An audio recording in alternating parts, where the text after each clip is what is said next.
entender por qué se dice que era el hombre imposible de matar. Primero, debemos descifrar el oscuro misterio de cómo murió Rasputín en aquel sótano de Petrogrado. Aquella noche de diciembre de 1916, la muerte intentó reclamarlo 4 veces, y 4 veces Rasputín le escupió en la cara. Grigori Yefimovich Rasputín no era un hombre ordinario, era una anomalía que puso de rodillas al imperio ruso, mientras el mundo se desangraba en la Gran Guerra. En las sombras del Palacio Yusupov se preparaba el magnicidio más surrealista de la historia humana, un complot diseñado para terminar con el monje loco, pero que terminó revelando algo mucho más aterrador, en que algunos hombres están hechos de una sustancia que la lógica no puede explicar. Lo que vas a escuchar no es un cuento de hadas, es el informe forense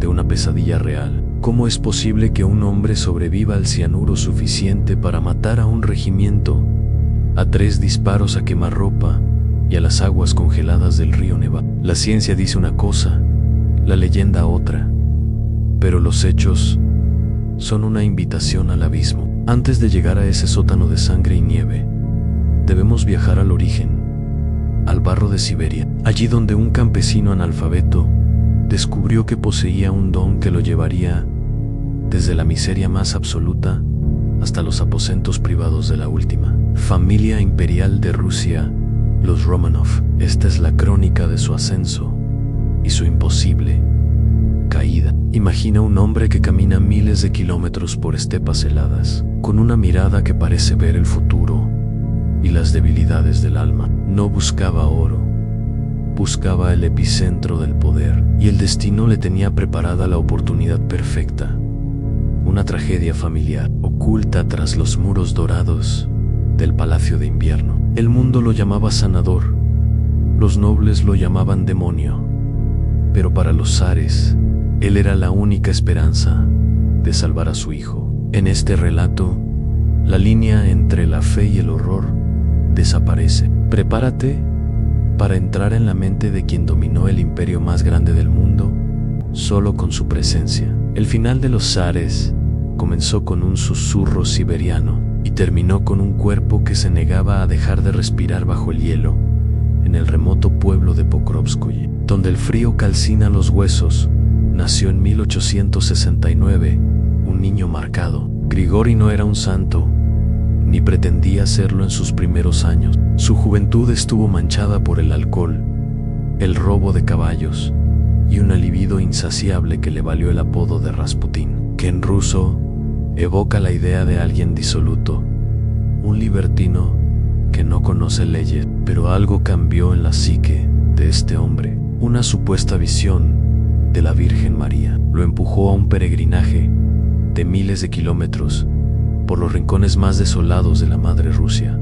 Durante años vagó como un Stranik, un santo errante que vivía de la caridad y la fe de los campesinos. No se lavaba, no se cortaba la barba, y sus ojos azules y gélidos empezaron a adquirir una profundidad hipnótica que pocos podían sostener sin sentir un escalofrío. Se decía que podía leer las almas con solo una mirada, que sus manos tenían el calor de la vida y su voz el peso de la profecía divina. En los monasterios siberianos se rumoreaba que se había unido a los Klist, una secta prohibida que creía que para alcanzar la redención máxima, primero había que sumergirse en el pecado más profundo. Solo quien peca puede arrepentirse de verdad, decía él, y bajo esta premisa construyó un culto de personalidad que lo hacía irresistible, tanto para campesinos como para aristócratas. Con esta filosofía de sombra y luz, Rasputín inició su avance imparable hacia San Petersburgo. No llevaba dinero, pero llevaba una reputación de milagrero que lo precedía como una sombra alargada. San Petersburgo en 1903 era una ciudad de contrastes brutales, llena de misticismo y decadencia. Los salones de la alta sociedad estaban ávidos de nuevas sensaciones, de hombres santos que trajeran respuestas del más allá. Rasputín no era un monje ordenado por la iglesia, era una fuerza de la naturaleza que se presentaba como el hombre de Dios. Su entrada en los círculos de poder fue meteórica. Poseía un magnetismo animal que contrastaba con la sofisticación artificial de la corte. Mientras los nobles discutían de política y arte, Rasputín hablaba de Dios, del pecado y del fin del mundo con una autoridad que asustaba. En poco, el rumor de sus habilidades llegó a oídos de la mujer más poderosa de Rusia. El imperio ruso era un gigante con pies de barro. Su heredero, el zarevich Alexei, era la personificación de esa fragilidad extrema. El niño sufría de hemofilia, una enfermedad genética que en aquel entonces era una sentencia de muerte lenta y dolorosa. Un simple golpe o un rasguño y su sangre no se detenía, formando hematomas internos que lo hacían gritar de agonía durante días. La familia real vivía en un estado de terror constante, ocultando la enfermedad del mundo para no mostrar debilidad en un trono ya tambaleante. Cuando los médicos más eminentes de la corte se dieron por vencidos y la muerte parecía acechar la cuna del futuro zar, apareció Rasputín. Entró en la habitación del niño, no con medicinas o instrumentos científicos, sino con una presencia que parecía detener el tiempo.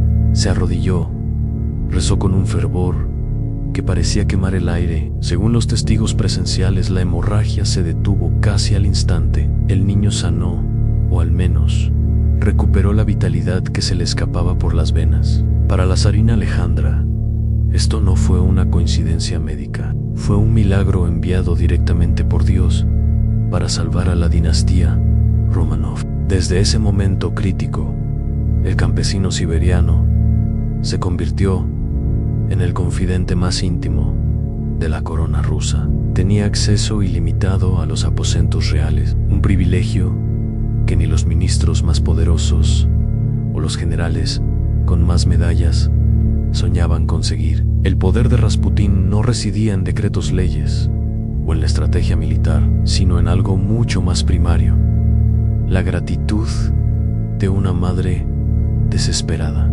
Él era el único que podía mantener vivo al heredero, el único que traía paz a la atormentada mente de la zarina. Y mientras el pequeño Alexei respirara gracias a sus oraciones, Rasputín sería intocable. La influencia que ejercía sobre la zarina Alejandra empezó a afectar las decisiones de Estado. Ella lo veía como un santo, un starets, que hablaba con la voz de la verdad popular. Pero fuera del palacio, el odio crecía como una plaga silenciosa. La aristocracia rusa, orgullosa y antigua, no iba a permitir que un campesino mugriento, que olía a sudor y a tierra, gobernara el destino del imperio a través de susurros al oído de la emperatriz. La mecha de la conspiración estaba encendida.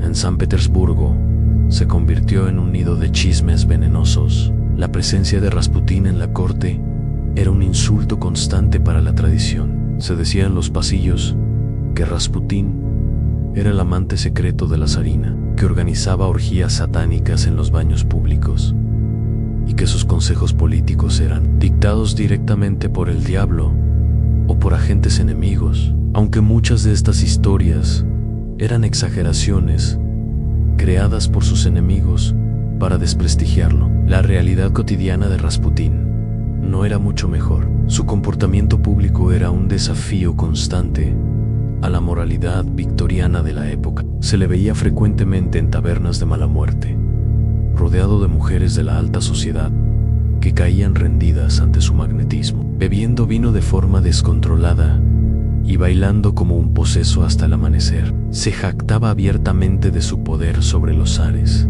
Entraba y salía de los ministerios, imponiendo su voluntad sobre nombramientos de obispos y cargos públicos. Si Rasputín decía que un ministro debía ser despedido porque tenía el alma sucia, el zar Nicolás II, a instancias de su esposa, terminaba por despedirlo. Rusia estaba perdiendo la Primera Guerra Mundial en el frente. Miles de soldados morían cada día en las trincheras y el pueblo, hambriento y desesperado, empezó a culpar a la influencia oscura del monje siberiano de todos los desastres militares. Se decía que era un espía alemán enviado para destruir el imperio desde adentro. Nicolás II, un hombre de carácter débil y abrumado por la escala de los problemas, ignoraba todas las advertencias que le llegaban, incluso de su propia familia. Los informes de la Oyana, la policía secreta rusa, detallaban con precisión el comportamiento errático y escandaloso de su protegido.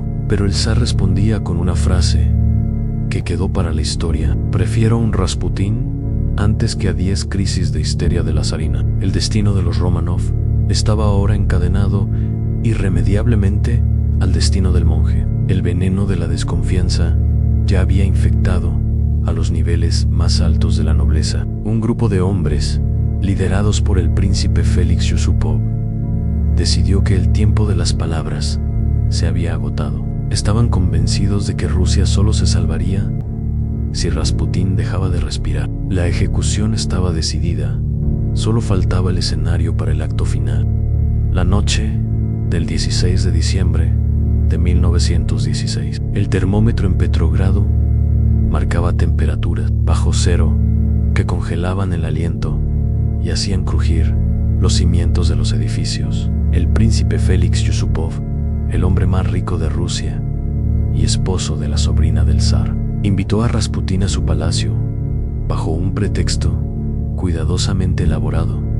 A su esposa, la bella gran duquesa Irina, quería conocerlo en una cena privada. Era una trampa de seda y acero. Rasputín, confiado en su instinto y quizás cegado por su propia arrogancia, aceptó la invitación sin sospechar que estaba entrando en su propia tumba. En el sótano del Palacio Moika, Yusupov había preparado una escena acogedora pero macabra: alfombras persas, pasteles de crema deliciosos y botellas del mejor vino de Madeira. Pero el ingrediente principal de la cena no figuraba en ninguna receta de cocina. El doctor Lasobert, un médico que formaba parte de la conspiración, había inyectado en los pasteles y en las copas de vino dosis masivas de cianuro de potasio, anvanino fulminante. Según los informes posteriores, la cantidad de veneno utilizada era suficiente para matar a un regimiento completo de soldados en cuestión de segundos. Los conspiradores esperaban en el piso de arriba, escuchando a través de las rejillas de ventilación, aguardando el sonido seco de un cuerpo cayendo al suelo. Pero lo que escucharon fue algo que desafió toda lógica biológica y sumió a los asesinos en un estado de terror metafísico. Rasputín llegó, se quitó su abrigo de piel y empezó a comer. Tomó un pastel de chocolate con cianuro, luego otro. Bebió el vino envenenado con avidez, quejándose solo de que el sabor era un poco extraño. Pasaron 10 minutos, luego 20, luego media hora. Yusupov, sentado frente a él con el corazón latiendo a 1000 por hora, veía como el monje seguía hablando, riendo y pidiendo más vino. El cianuro, que debería haber paralizado su sistema nervioso y detenido su corazón al instante, parecía ser para él nada más que un condimento inofensivo. El horror empezó a apoderarse de Yusupov. Empezó a preguntarse si los rumores eran ciertos y si realmente estaba tratando de matar a un ser que no pertenecía a este mundo. Rasputín, lejos de morir, parecía tener más energía que nunca. Sus ojos brillaban con una intensidad febril en la penumbra del sótano. ¿Cómo es posible que el cianuro no lo matara en ese mismo instante? Esta es la pregunta que ha desconcertado a científicos e historiadores durante más de un siglo. Algunos sugieren que el azúcar de los pasteles neutralizó químicamente el veneno. Otros creen que Rasputín padecía de una gastritis alcohólica que impedía la absorción de sustancias en su estómago. Pero para Félix Yusupov, que estaba allí presente viendo cómo el monje devoraba la muerte sin inmutarse, solo había una explicación posible. Rasputín era un demonio encarnado que no podía ser envenenado por medios humanos. El monje solo se quejó de una leve arritmia y una sensación de ardor en la garganta, y pidió que el príncipe tocara la guitarra para él. Durante 2 horas más, el asesino y su supuesta víctima compartieron una velada surrealista que parece sacada de una pesadilla gótica. Rasputín, bajo el efecto de una dosis letal de veneno que habría matado a un elefante, escuchaba la música con los ojos cerrados, pidiendo canciones melancólicas sobre la estepa y el amor. La tensión en la habitación se volvió asfixiante. El aire parecía cargado de electricidad estática. Finalmente, Yusupov no pudo soportar más la presión psicológica de estar sentado frente a un muerto que se negaba a morir. Subió las escaleras a trompicones y tomó el revólver de uno de sus cómplices, el gran duque Dmitri Pavlovich. El plan original del veneno había fallado estrepitosamente, y la sutileza ya no era una opción en esa noche de locura. Tenía que matarlo con acero y plomo si el cianuro no era suficiente. Al bajar de nuevo al sótano, encontró a Rasputín mirando fijamente una cruz de cristal en la pared, perdido en una especie de trance místico. Grigori Yefimovich, será mejor que mires la cruz y digas una oración por tu alma, le dijo Yusupov con la voz quebrada. Rasputín se dio la vuelta lentamente, y en ese momento el príncipe apretó el gatillo a quemarropa. La bala perforó el pecho del monje, impactando directamente en la región del corazón. Rasputín lanzó un grito ahogado y cayó hacia atrás sobre la alfombra de piel de oso, quedando inmóvil. Los conspiradores bajaron corriendo y celebraron con champán. El monje loco finalmente había muerto, y con él, pensaban ellos, se acabaría la maldición de Rusia, pero la noche apenas estaba comenzando. A los conspiradores se relajaron, creyendo que la pesadilla había terminado por fin. El cuerpo de Rasputín yacía inmóvil en el suelo, rodeado de un charco de sangre que se expandía lentamente sobre la alfombra. Yusupov se acercó para examinar el cadáver una última vez, sintiendo el inmenso alivio de haber cumplido con su misión patriótica. Pero cuando se inclinó sobre el cuerpo para tomarle el pulso, sucedió algo que lo perseguiría en sus pesadillas hasta el día de su muerte en el exilio. Los ojos de Rasputín se abrieron de golpe, con una velocidad inhumana. No eran los ojos de un moribundo, sino 2 pozos de odio puro y energía volcánica fijos en los ojos del príncipe. Con un gemido gutural que no sonaba como nada producido por una garganta humana, el hombre que acababa de ser envenenado y disparado en el corazón se puso de pie con un movimiento espasmódico. Agarró a Yusupov por los hombros con una fuerza sobrehumana, hundiéndole los dedos en la carne a través del uniforme. Félix, Félix, mañana te haré colgar en la plaza, gritó con una voz que parecía venir desde las profundidades del suelo. El príncipe, paralizado por el terror más absoluto, logró soltarse tras un forcejeo desesperado y huyó escaleras arriba gritando por su vida. Rasputín, tambaleándose, perdiendo sangre y con el pecho destrozado, no se quedó en el sótano. Empezó a subir las escaleras a gatas, siguiendo a su asesino como una bestia herida que se niega a soltar a su presa. Logró salir por una puerta lateral al patio nevado del palacio, arrastrándose por la nieve bajo la luz de la luna. Los conspiradores, que estaban en la planta superior, lo vieron desde las ventanas y no podían dar crédito a lo que sus ojos presenciaban. Un hombre que debería estar muerto. 3 veces caminaba y escapaba hacia la libertad. Fue entonces cuando Vladimir Puriskevich, un político extremista y otro de los conspiradores, sacó su pistola y disparó 4 veces más, mientras Rasputín intentaba alcanzar la puerta del jardín. La primera bala falló, la segunda le dio en la espalda y la última impactó directamente en su frente. Rasputín se desplomó de nuevo sobre la nieve, esta vez boca arriba, con los brazos extendidos. Los asesinos, temiendo otra resurrección, corrieron hacia él y lo golpearon brutalmente con barras de hierro, hasta que su rostro fue irreconocible. El patio estaba ahora empapado en una mezcla viscosa de sangre y nieve derretida para los asesinos. El acto ya no era un simple asesinato político para salvar al zar. Se sentían en medio de una lucha espiritual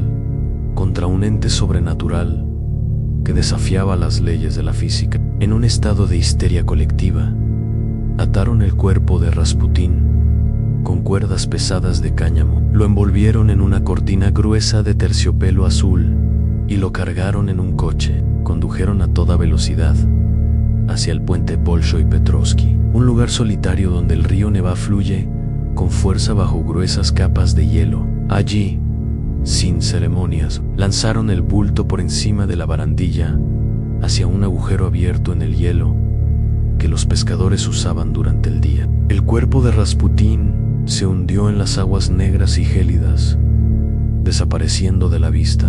Los conspiradores regresaron a sus casas creyendo que el agua terminaría lo que el veneno y las balas no pudieron. 2 días después, el cadáver fue recuperado por la policía tras encontrar una bota de cuero sobre el hielo. Lo que reveló la autopsia oficial realizada por el Dr. Kazoretov fue el capítulo final y más perturbador de su leyenda de inmortalidad. Cuando abrieron sus pulmones, encontraron agua en los bronquios. Esto significa, en términos médicos indiscutibles, que Rasputín todavía estaba respirando cuando entró en el río. A pesar del cianuro en su estómago, a pesar de la bala en su corazón, a pesar del disparo en su frente y de la paliza con barras de hierro, el monje seguía vivo cuando tocó el agua congelada. Sus manos estaban en una posición extraña, con los dedos rígidos y curvados,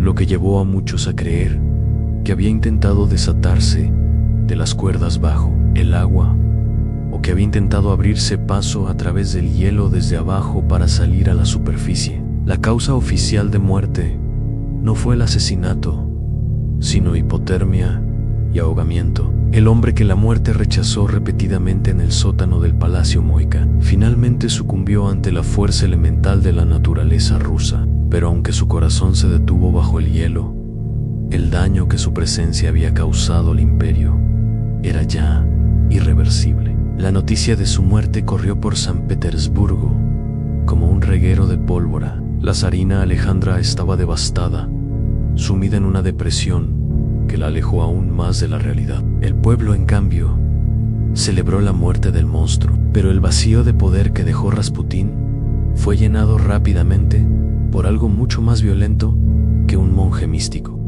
Semanas antes de su fatídica cena en el Palacio Yusupov, Rasputín, quizás presintiendo su final a través de sus visiones, le escribió una carta profética al zar Nicolás II. En ese documento, que hoy se conserva como uno de los textos más escalofriantes de la historia rusa, Rasputín hacía una advertencia final. Decía así: soy asesinado por hombres comunes, por campesinos como yo. Tú y tus hijos gobernaréis Rusia por muchos siglos más. Pero si soy asesinado por nobles, por tus parientes de sangre, entonces te digo que nadie de tu familia, ningún hijo ni pariente tuyo, quedará vivo después de 2 años. Los Romanov habrán dejado de existir y Rusia entrará en una era de oscuridad y sangre. La aristocracia rusa se rió de la maldición del campesino analfabeto, considerándola el último truco de un charlatán desesperado. Pero la historia tiene una forma cruel de dar la razón a los profetas de la desgracia. Solo semanas después de la muerte de Rasputín, en febrero de 1917, estalló la revolución rusa. Las protestas por el hambre y la guerra se convirtieron en un incendio que nadie pudo apagar. El zar Nicolás II fue obligado a abdicar, poniendo fin a una dinastía que había durado 300 años. La profecía del monje se estaba cumpliendo con una precisión matemática y aterradora. En julio de 1918, exactamente 19 meses después del asesinato de Rasputín, toda la familia imperial, incluyendo a la zarina y a sus 5 hijos, fue llevada al sótano de la casa Ipetiv, en Ekaterimburgo. Allí, bajo el fuego de las ametralladoras de los bolcheviques, fueron ejecutados sin piedad. No quedó ni un solo heredero vivo, tal como Rasputín había predicho desde su tumba. Incluso su propio cuerpo no tuvo paz en la muerte. Después de la revolución, los rebeldes exhumaron su cadáver de su tumba secreta y lo quemaron en un bosque, para evitar que se convirtiera en un lugar de peregrinación para los monárquicos. Los testigos presenciales de la cremación juraron que,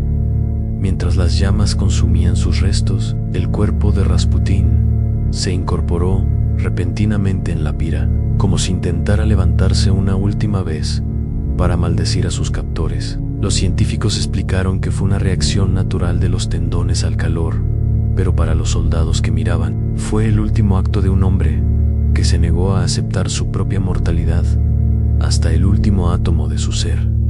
Hoy, más de un siglo después de que sus restos se convirtieran en cenizas, la figura de Rasputín sigue oscilando en la memoria colectiva entre la realidad histórica y el mito sobrenatural más puro. Fue realmente un santo con dones curativos que solo quería salvar a un niño enfermo, o fue un charlatán brillante y manipulador que aceleró la caída de una de las dinastías más poderosas del mundo por puro egoísmo. Lo cierto es que su nombre se ha convertido en una marca indeleble, sinónimo de poder oculto, de influencia en las sombras y de una resistencia física que parece sacada de un relato de terror. Su historia nos recuerda una verdad incómoda, que el poder real no siempre reside en las leyes escritas, en los ejércitos o en las coronas de oro, sino en la capacidad de dominar la mente y la voluntad de quienes tienen el mando. Rasputín no necesitó disparar una sola arma para conquistar el corazón del imperio ruso. Solo necesitó su mirada hipnótica, su voz profunda y el secreto de una sangre real que no dejaba de fluir. El hombre imposible de matar finalmente descansa, pero su sombra sigue proyectándose sobre cada teoría de conspiración y cada misterio médico que la ciencia moderna todavía no puede explicar por completo. Tal vez no era un demonio, tal vez solo era un hombre con una voluntad de vivir tan violenta, tan primaria y tan pura, que la muerte misma no sabía cómo abordarlo en aquel sótano oscuro de Petrogrado. Su vida fue un desafío al orden establecido, y su muerte fue el prólogo de un siglo de revoluciones y caos. La verdadera historia de Rasputín termina aquí, en las aguas negras del río Nevá y en las cenizas de una pira revolucionaria. Pero el misterio de lo que realmente sucedió en aquellas horas finales sigue alimentando nuestras pesadillas más profundas. Rasputín murió como vivió, envuelto en un aura de imposibilidad que nos obliga a preguntarnos cuánto de lo que llamamos realidad está realmente bajo nuestro control. Si este descenso a las sombras de la historia te ha dejado cuestionando lo que creías saber sobre la muerte, asegúrate de seguir explorando con nosotros. La verdad, como hemos visto hoy, suele ser mucho más aterradora y fascinante que cualquier ficción que podamos imaginar. Hasta la próxima micropesadilla, si es que el destino te permite despertar.